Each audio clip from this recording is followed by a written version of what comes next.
Hi guys, welcome to the my channel. तो आज का हमारा वीडियो होने वाला है हिस्ट्री के ऊपर। तो दोस्तों, आज का हमारा हिस्ट्री का जो टॉपिक होने वाला है वेरी वेरी इंपॉर्टेंट होने वाला है। सभी एग्जाम के लिए महत्वपूर्ण टॉपिक है। इस वाली वीडियो में हमने सभी इंपॉर्टेंट क्वेश्चन लिए हैं और आपको मैं सभी प्रश्न के साथ डीप में पढ़ाऊंगा, ठीक है। और आपके सभी कॉन्सेप्ट क्लियर हो जाएंगे। तो चलिए वीडियो को स्टार्ट करते हैं। और हाँ दोस्तों, अगर आप चैनल पे नए हो तो चैनल को जरूर सब्सक्राइब कर लेना। अगर इस वाली वीडियो की आपको पीडीएफ चाहिए फ्री में, टेलीग्राम चैनल पे मिल जाएगी। इसकी लिंक आपको डिस्क्रिप्शन बॉक्स में मिल जाएगी, ठीक है। तो चलिए स्टार्ट करते हैं वीडियो को। भूदान आंदोलन किसके द्वारा शुरू किया गया था?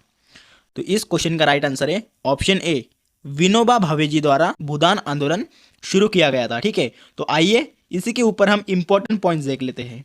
तो दोस्तों, भूदान आंदोलन इसकी शुरुआत महात्मा गांधी जी के जो शिष्य है विनोबा भावे, तो इनके द्वारा अप्रैल के महीने में 1951 में शुरू किया गया था, ठीक है। और दोस्तों, इसकी शुरुआत की गई थी जो तेलंगाना का जो पोचमपाली है, तो यहाँ से इसकी शुरुआत हुई थी, ठीक है। भूदान आंदोलन को रक्तहीन क्रांति के रूप में भी जाना जाता है, तो ये भी आपको याद रखना है, ठीक है। जो भारत में एक स्वैच्छिक भूमि सुधार आंदोलन था। कौन सा आंदोलन? तो भूदान आंदोलन, ठीक है। तो अगला क्वेश्चन है हमारा, भारत की संविधान सभा किसके तहत गठित की गई? इसका राइट आंसर है ऑप्शन बी, तो ये कैबिनेट मिशन योजना के तहत भारत की संविधान सभा गठित की गई, ठीक है। तो अगला हमारा सवाल है, काला कानून नाम से प्रसिद्ध एक्ट कौन सा है? तो काला कानून किस एक्ट को कहा जाता है? इसका सही आंसर है ऑप्शन डी, रोलेट एक्ट को कहा जाता है काला कानून, ठीक है। तो रोलेट एक्ट जो है ये साल 1919 में पारित किया गया था। कब? तो 1919 में ये पारित किया गया था। तो दोस्तों, इसे ब्लैक एक्ट के नाम से भी जाना जाता है, ठीक है। यह एक्ट ब्रिटिश सरकार द्वारा आतंकवाद और क्रांतिकारी गतिविधियों को दबाने के लिए बनाया गया था। कौन सा एक्ट? तो रोलेट एक्ट, ठीक है। और इस एक्ट को बिना वकील, बिना अपील और बिना दलील का कानून कहा गया है, रोलेट एक्ट को, ठीक है। देखिए दोस्तों, रोलेट एक्ट का जो आधिकारिक नाम है वो अराजक और क्रांतिकारी अपराध अधिनियम का था, ठीक है। तो ये भी आपको याद रखना है। तो अगला सवाल है हमारा, जालियांवाला बाग हत्याकांड किस दिन घटित हुआ था?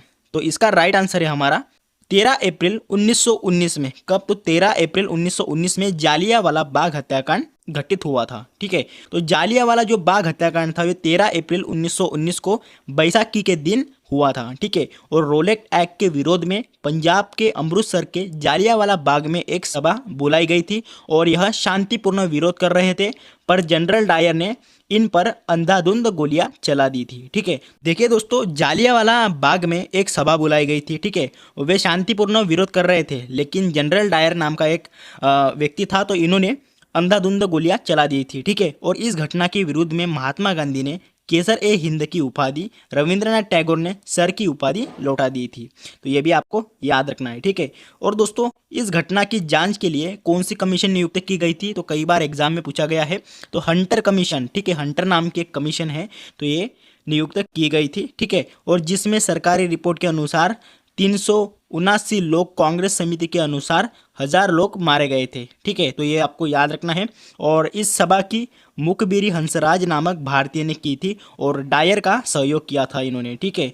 तो ये आपको याद रखना है। तो अगला हमारा सवाल है, भारतीय राष्ट्रीय कांग्रेस की स्थापना कब की गई थी? 1855 में की गई थी भारतीय राष्ट्रीय कांग्रेस की स्थापना, ठीक है। तो आइए एक्स्ट्रा पॉइंट के साथ जान लेते हैं। कांग्रेस की स्थापना आपको याद रखनी है 28 दिसंबर 1985 में हुई थी भारतीय राष्ट्रीय कांग्रेस की स्थापना, ठीक है। कौन से स्थान पर हुई थी? तो गोकुलदास तेजपाल संस्कृत कॉलेज मुंबई में हुई थी, जो कि महाराष्ट्र की राजधानी है, ठीक है। और दोस्तों, संस्थापक की बात करेंगे, तो संस्थापक कौन थे? तो एलन ऑक्टेवियन होम थे संस्थापक, ठीक है। और उस समय मतलब कांग्रेस की जब स्थापना हुई थी तो उस समय वायसराय कौन थे? तो उनका नाम है लॉर्ड डफरिन, ठीक है। ये भी आपको याद रखना है। प्रथम अध्यक्ष कौन थे कांग्रेस के? तो वोमेश चंद्र बैनर्जी थे प्रथम अध्यक्ष। और प्रथम मुस्लिम अध्यक्ष कौन थे? तो बदरुद्दीन तैयब जी, ठीक है। और प्रथम महिला अध्यक्ष कौन थी? तो एने बेजेंट थी प्रथम महिला अध्यक्ष, ठीक है। तो आपको ये सभी इंपॉर्टेंट पॉइंट्स नोट करके रखने हैं। तो अगला हमारा सवाल है, होम रूल आंदोलन की शुरुआत किसने की थी? उनका नाम है ऑप्शन बी, बाल गंगाधर तिलक और एनी बेजेंट द्वारा होम रूल आंदोलन की शुरुआत की गई थी, ठीक है। तो दोस्तों होम रूल आंदोलन आयरलैंड के होम रूल आंदोलन से प्रभावित था। ठीक है, जो आयरलैंड का जो होम रूल आंदोलन है तो उससे प्रभावित था होम रूल आंदोलन। ठीक है, और होम रूल आंदोलन की शुरुआत कब हुई थी? तो 1916 में बाल गंगाधर तिलक और एनी बेजेंट के द्वारा की गई थी। ठीक है, बेलगांव पुणे में होम रूल लीग की स्थापना किसने की थी? तो बाल गंगाधर तिलक ने की थी। और मद्रास होम रूल लीग की स्थापना एनी बेजेंट द्वारा की गई थी। तो आपको ये दोनों भी याद रखना है और आप इसे इंपॉर्टेंट करके जरूर रखना है। ठीक है, तो अगला हमारा सवाल है, मोहम्मद अली जिन्ना ने पाकिस्तान की मांग किस वर्ष की थी? तो दोस्तों इन्होंने पाकिस्तान की मांग की थी 1940 में। मोहम्मद अली जिन्ना ने पाकिस्तान की मांग की थी। ठीक है, तो दोस्तों 1940 में मुस्लिम लीग का अधिवेशन लाहौर में हुआ था। तो ये आपको फर्स्ट ऑफ ऑल याद रखना है। ठीक है, और इसकी अध्यक्षता किसने की थी? तो मोहम्मद अली जिन्ना ने की थी। और इसी अधिवेशन में 1940 के अधिवेशन में पाकिस्तान की मांग की थी और मुस्लिम लीग की स्थापना 30 दिसंबर 1906 को ढाका में सलीम उल्लाह एवं आगा खान ने की थी। ठीक है दोस्तों, ये ढाका कहाँ पर है? तो बांग्लादेश की राजधानी है ढाका। तो वहाँ पे मुस्लिम लीग की स्थापना की थी 1906 में आगा खां एवं सलीम उल्लाह खान ने। ठीक है, और दोस्तों मुस्लिम लीग के जो प्रथम अध्यक्ष थे तो वो कौन थे? तो आगा खान थे। ये भी आपको याद रखना है। ठीक है, तो अगला हमारा सवाल है, पूना पैक्ट किस किस के बीच हुआ था? तो ये किसके बीच हुआ था पूना पैक्ट?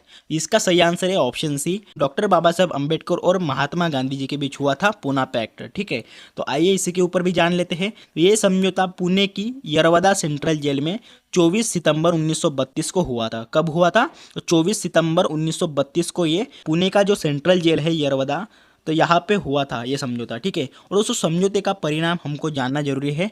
केंद्रीय विधानमंडल में दलित वर्ग के लिए सुरक्षित सीटों को 18% बढ़ा दिया गया और दलित वर्ग के लिए आरक्षित सीटों की संख्या प्रांतीय विधानमंडलों में 71 से बढ़ाकर 147 कर दी गई थी। ठीक है, तो ये इसका समझौते का परिणाम है।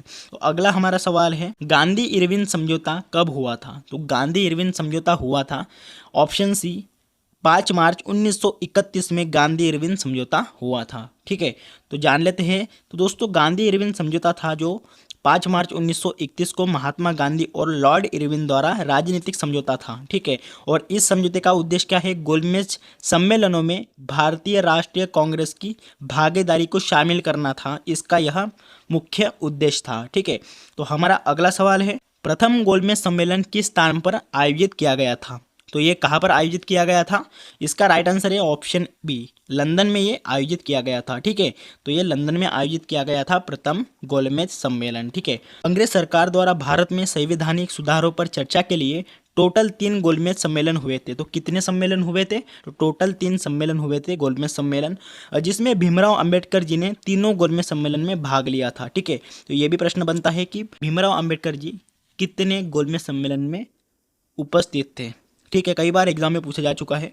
तो भीमराव अंबेडकर जी 3 ही गोलमेज सम्मेलन में थे और दूसरा गोलमेज सम्मेलन में भारत की ओर से महिला प्रतिनिधि कौन थी? तो सरोजिनी नायडू शामिल थी। ठीक है, दूसरे गोलमेज सम्मेलन में, और केवल इसी दूसरे सम्मेलन में महात्मा गांधी जी भी शामिल हुए थे। ठीक है, आपको याद रखना है। और दोस्तों बात करते हैं यहाँ पे गोलमेज सम्मेलन की, तो पहला गोलमेज सम्मेलन था तो वो 12 नवंबर 1930 में हुआ था। ठीक है, और द्वितीय की बात करें तो 7 सितंबर 1931 में हुआ था और तृतीय की बात करें तो 17 नवंबर 1932 को हुआ था। ठीक है, तो आपको ये याद रखना है। और ये तीनों गोलमेज सम्मेलन के समय इंग्लैंड के जो प्रधानमंत्री थे तो वे कौन थे?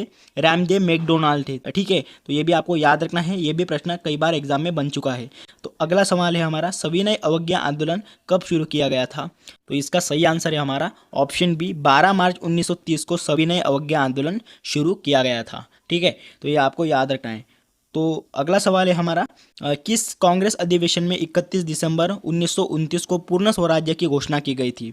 तो ऑप्शन सी, लाहौर का जो अधिवेशन था तो वहाँ पे 31 दिसंबर 1929 को पूर्ण स्वराज्य की घोषणा की गई थी। ठीक है, तो पूर्ण स्वराज्य का प्रस्ताव ये 1929 में भारतीय राष्ट्रीय कांग्रेस के लाहौर अधिवेशन में पारित किया गया था। तो ये आपको याद रखना है। ठीक है, तो पूर्ण स्वराज्य का जो प्रस्ताव था जो कि 1929 में भारतीय राष्ट्रीय कांग्रेस के लाहौर का जो अधिवेशन था तो वहाँ पे पारित किया गया था। और वर्ष 1929 में जो कांग्रेस का जो लाहौर अधिवेशन था तो वहाँ पे पंडित जवाहरलाल नेहरू जी ने अध्यक्षता की थी। ठीक है, ये भी प्रश्न बनता है एग्जाम में, तो आपको रट लेना है। ठीक है, तो अगला हमारा सवाल है, वर्ष 1928 में भारत में आए उस कमीशन का नाम बताइए जिसका उद्देश्य भारत की संवैधानिक व्यवस्था में सुधार करना था। तो उसका नाम है दोस्तों ऑप्शन डी, साइमन कमीशन नाम है। ठीक है, तो ये वर्ष 1928 में हमारे भारत देश में आया था और ये ऐसा कमीशन है जिसका उद्देश्य क्या है, तो भारत की संवैधानिक व्यवस्था में सुधार करना था। साइमन कमीशन का ये उद्देश्य था। ठीक है, तो दोस्तों ये जो साइमन कमीशन है इसकी नियुक्ति ब्रिटिश प्रधानमंत्री द्वारा 1927 में सर